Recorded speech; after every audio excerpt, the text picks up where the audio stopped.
This is the story of Nehemiah and the Jerusalem wall. Oh yeah, Nehemiah. I love that story. Nehemiah was a man who was born as a servant to a king and eventually became a cupbearer. One day, a friend of Nehemiah's came to visit him.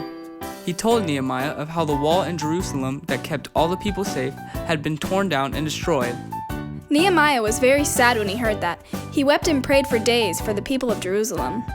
Nehemiah knew that the wall needed to be rebuilt, but he knew he couldn't leave the palace without the king's permission. God had given Nehemiah much favor with the king. When Nehemiah told the king of what had happened to the wall, the king not only allowed him safe passage through his kingdom, but also funded the trip and the rebuilding of the wall.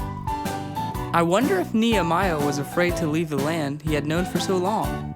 I'm sure he was afraid, but he chose to trust God and step out on faith, instead of giving in to his fear. When Nehemiah arrived in Jerusalem, he gathered a team of people to begin rebuilding the wall.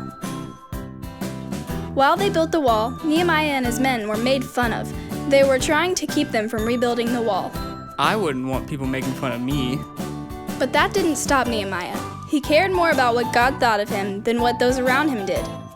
Wow, that's so cool. I want to be like Nehemiah. The people worked from sunup to sundown, continuing until the wall was complete. Nehemiah became a leader for the Israelite people, and God took care of him and the people for Nehemiah's choice to obey him. God takes care of those who follow his commands. And when you take the initiative to do good, then your light shines even brighter. See a need, fill a need, just like Nehemiah.